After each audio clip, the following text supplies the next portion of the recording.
Hey, my name is Joshua Piscatorli. A lot of you may know me as a shoutcaster for various organizations. Cover the Africa TV International College Championships, some of the Lowell Ladies Battle, the Summoner School events, particularly the Learning 5 stream and broadcasts. And those of you from Cal State Fullerton probably know who I am as the broadcaster and shoutcaster of the in-house tournaments. And something that I wanted to start doing was I do my little Road to Shoutcaster series. It's only 2 episodes, but I'm trying to figure out ways to put out more episodes because I don't want to release stuff just for the sake of releasing things. I really want to keep the theme of that series of identifying certain aspects of professional shoutcasting and seeking out expert help. That was the original mission. That's what I want to stick to. But today what I wanted to touch on was kind of my own motivations and mindset when it comes to shoutcasting. Because I liked the idea of doing my Road to Shoutcaster series the way that it did, but it was really lacking the really motivation. Like, you had no real reason to root for me because you didn't really know why I wanted to do these things. So I wanted to go kind of in depth about that. I wrote a twit longer, I think it was yesterday or the day before, at the time of recording this video, about exactly why I shoutcast, and pretty much it comes from a place of I had a lot of weird hobbies and tendencies growing up. Not weird as in oh man, I like to light things on fire, or it's not like I would do things that would make therapists be like, oh man, something's definitely wrong with this kid. It was more like unusual in that they're really uncommon and you didn't really see a lot of kids doing what I like to do, or to the degree that I like to do them. Another thing was I was super obsessive with certain things. Like, if I found something that I liked, I would spend all my time learning about it, doing it. Like, if I found a movie that I liked, I'd watch it over and over again. Just put in the tape, rewind it, put in the tape, rewind it, back when VHS was a thing. If I went to a restaurant and I found something that I like to eat, I would pretty much order that every single time I went there. Trying something new was out of the question. And especially when it came to hobbies. I mean, gaming was big for me when I was younger. I could spend 10, 12 hours a day just plugged into my Super Nintendo N64 and just play games like Star Fox, Mario 64 just for 10 hours straight. But even as I grew up, elementary school, middle school, high school, it kind of stayed the same. Going back to the unusual hobbies thing, I picked up fishing, particularly deep sea fishing, sometime in middle school. My dad was always really into fishing. I'd go with him when I was young, but it's not something that I really took hold of until about middle school. And it was weird and odd for me because I didn't really have anybody I could talk to about it. Everybody, and it's not like people isolated themselves from me because of it. It's not like, oh hey, there's that weird fishing kid. It was more like I didn't really have anybody I can talk to about it. And when you don't have anybody that you can really talk to about it, when you're as obsessive as I was at the time about something that you're so passionate about, you come off as a little crazy, a little eccentric. And I feel like that's something that my friends definitely brought up. And while none of it was malicious, I mean, I had a good childhood growing up generally in terms of my social life. At least I had plenty of friends. It was nothing like that. I wasn't bullied particularly. It was still I felt alone. And I felt weird. And I felt kind of sensitive or insecure when people point out, man, you're obsessed with fishing, or man, is that all you ever talk about? They're mostly meaning it in a joking way, but I can tell it's it's something that's unusual in their minds. And things continued on like that in high school as well. I was super involved in performing arts theater. But particularly something that I spent a lot of time doing was improv comedy. For those of you familiar with the Comedy Sports High School League, that's what my high school, Northwood High, participated in. That's actually how I met Kelly from my first episode of Road to Shoutcaster, the Energy episode. We're on the team together. And that's something I took way more seriously than the other people who were participating in it. And I think that's something that was definitely brought up, especially when I went from just a performing member to a manager captain role my senior year of high school. I took rehearsals a lot more seriously. I would come up with like lesson plans and things. Say, all right, these schools aren't good at this game. So we should play these games. Really showcase like I think we're good at our narrative work. I think we're good at our like head-to-head games, things like that. Like I took it way more competitively than I probably should have. I kind of lost sight of exactly what comedy sports and like the improv thing was meant to be. Like at the end of the day, it's meant to be an entertaining show for the audience. It's not like you're out there to, prove that you're better than anybody else. But that was just the type of person that I was, like super competitive. If there's something I liked, I wanted to be the best at it. I wanted to spend all my time doing it. And for a lot of things, like people could appreciate that kind of passion. But I mean, I know especially when I graduated high school, I got really into poker. It's when online poker was pretty big. I discovered poker at grad night.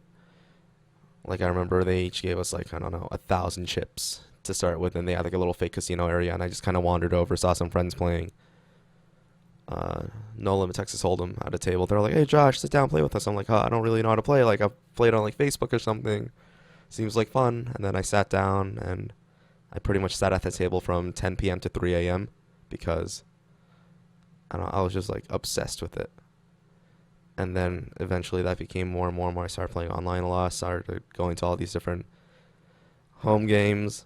Like the things I would do to find games around Orange County were like a little bit like, if I think back on it now, I think it was the stupidest thing ever.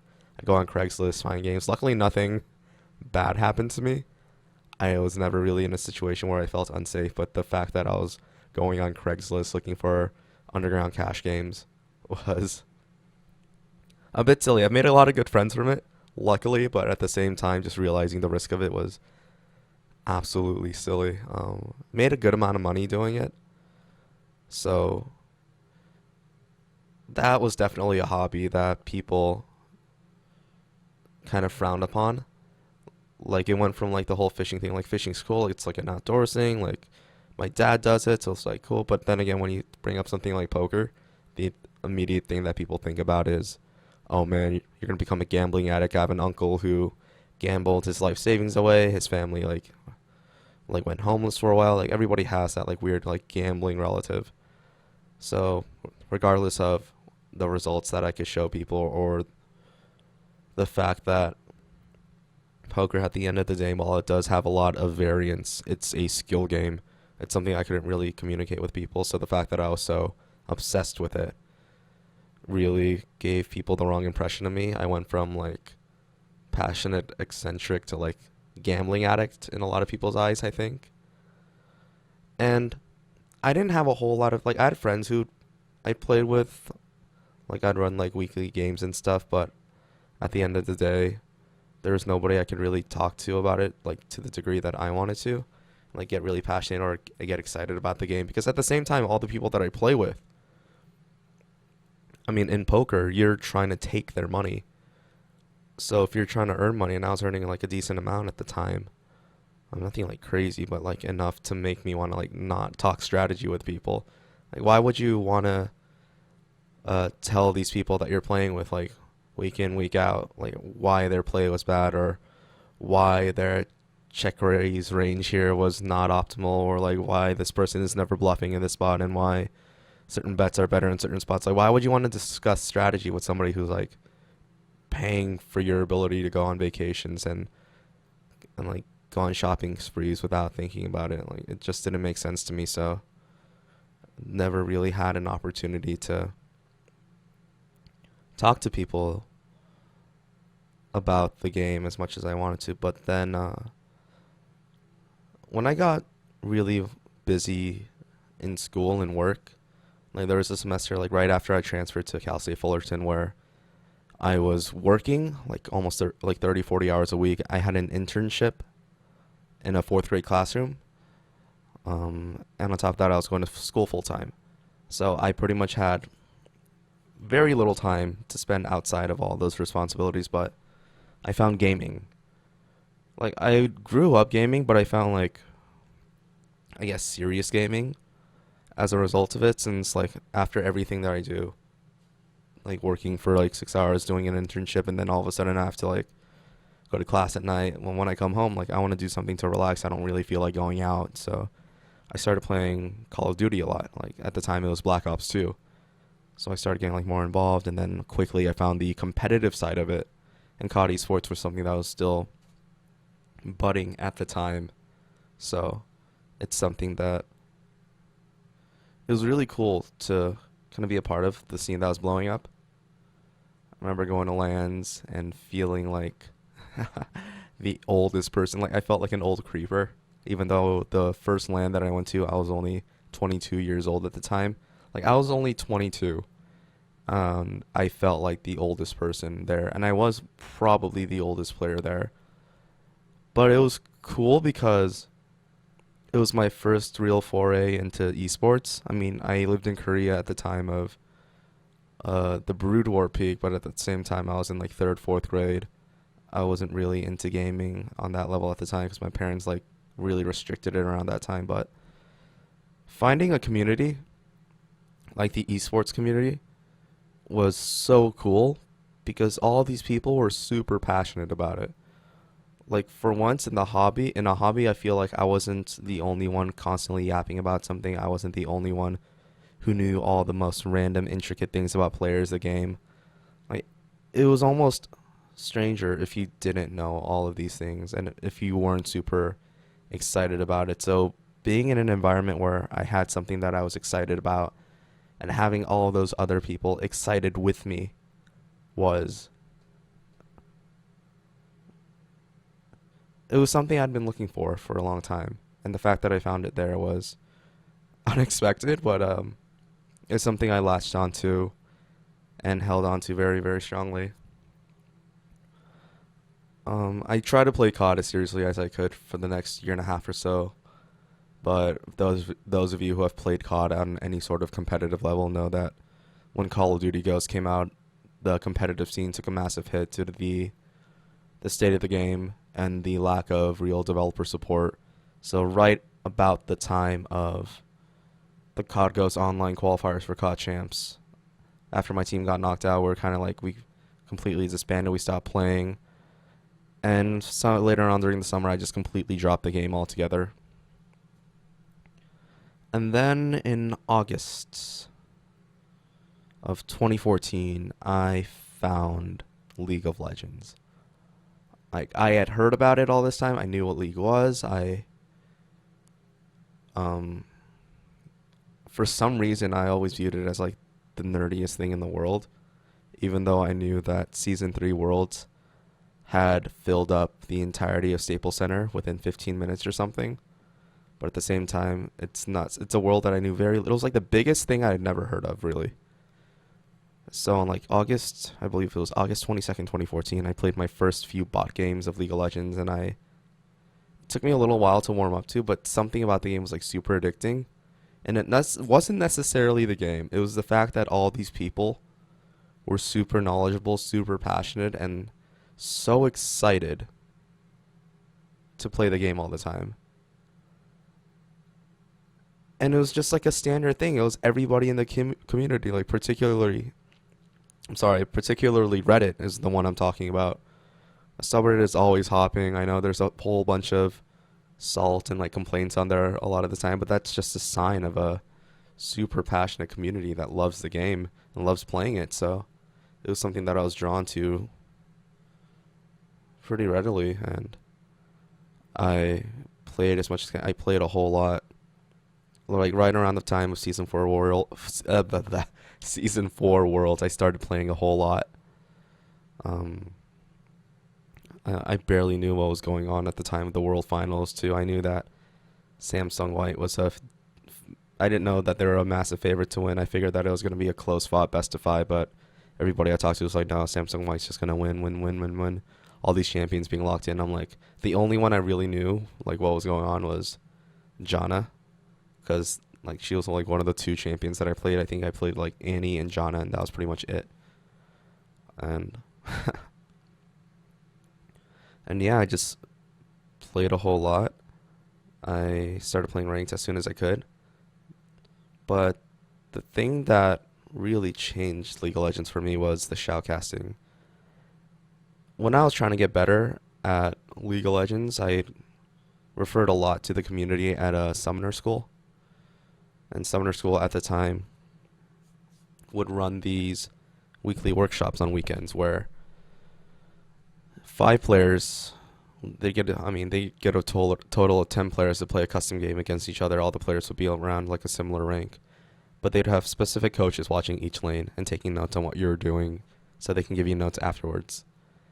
And I remember signing up for it. I thought it was super cool.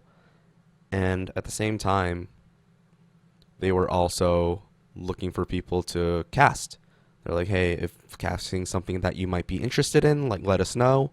We'd like to pick up new casters, things like that. And I thought that, like, hearing guys like Riv, D-Man, Kobe, Joe Miller at the time,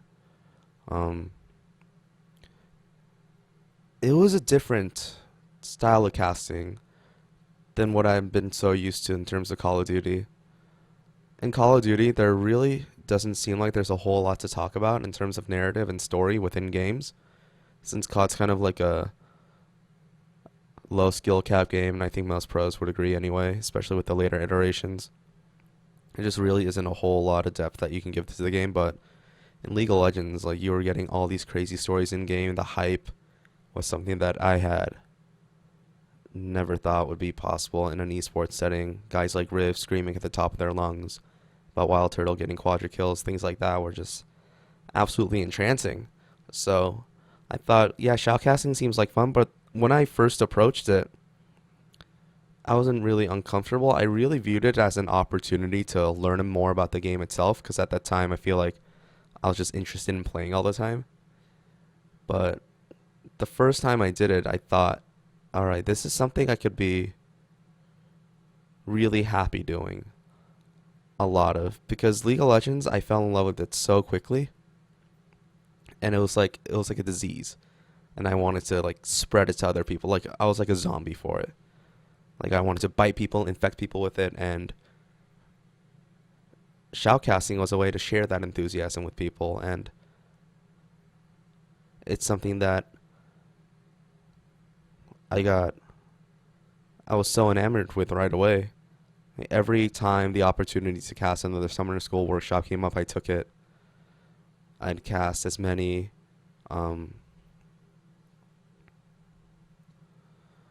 like community events as I could, and I became like a quote unquote regular caster for them. But then my real kind of break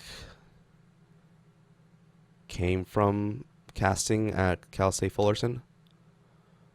I know they were running in-house tournaments, and I asked the board if they were looking for shoutcasters, and they said yeah.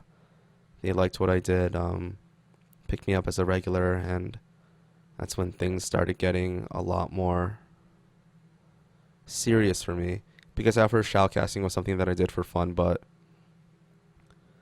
past the first like month or two of doing it, I realized that this is something that I felt like I had a knack for.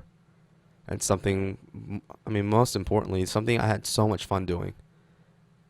And it was fun because I know a lot of people do it for the attention, the spotlight, and it's something that I never really cared much for. I mean, attention's nice, yeah, being told that you're good at something or that you're funny and feels good. I mean, don't get me wrong. But the reason I was doing it in League of Legends, in the shoutcasting role at least, was because going back to that area or that time in my life where I felt like I was the only one with a specific hobby and I didn't really have anybody to talk to about it, it's like I'd finally found like a safe place. and I wanted to bring other people into it. I know gaming's a lot more mainstream nowadays, but at the same time, it's not as mainstream as like playing sports for fun or doing other things. So, know a lot of people, especially if they find out, oh, somebody's like a super serious League of Legends player, they spend like hours every day doing it. A lot of people say things like, oh man, like, why don't you go get a life? Why don't you do this, do that? It's like, and when you look at it on paper, like, what's the difference spending 3 hours on League versus 3 hours on Netflix, which a lot of people probably do. But instead of trying to like convince of the whole world that, I feel like being a part of this kind of very small but yet big world where everybody is in agreement and understanding that League is just fucking awesome. Or like esports in general are awesome. And being kind of the driver for those broadcasts and kind of the representative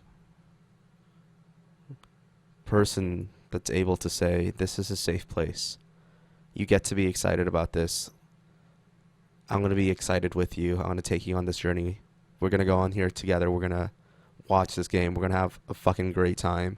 We're going to watch these crazy things happen, get excited. We're going to cry for our teammates that lose. Like, this is where we get to geek out, and we're all going to geek out together. And we're going to be geeking out just as hard as each other, and tomorrow we get to do it again and again and again. And that's something that I still feel like is super special, and it's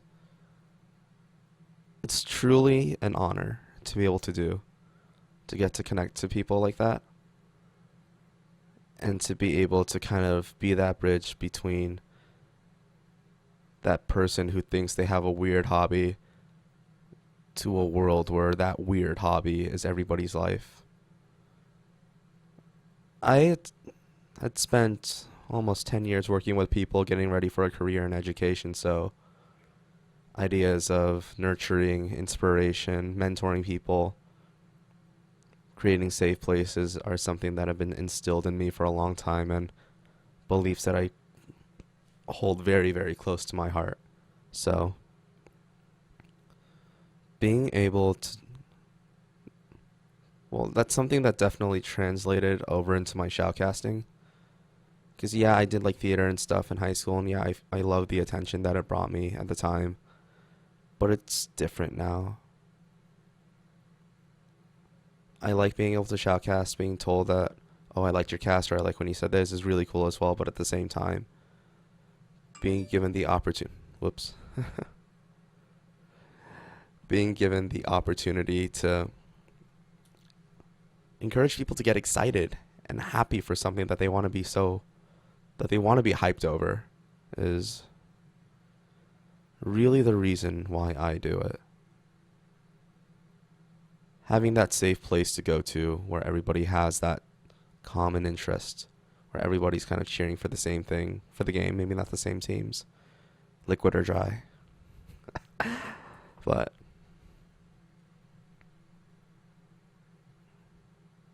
this is a safe place. This is where we get to be geeks. This is where we get to be super excited about things that a lot of people may not understand. And being that bridge, or having the opportunity to be that bridge between somebody who might feel left out, who might feel alone, and bring them into a world where you can tell them, hey, we're just like you. Everything's going to be fine.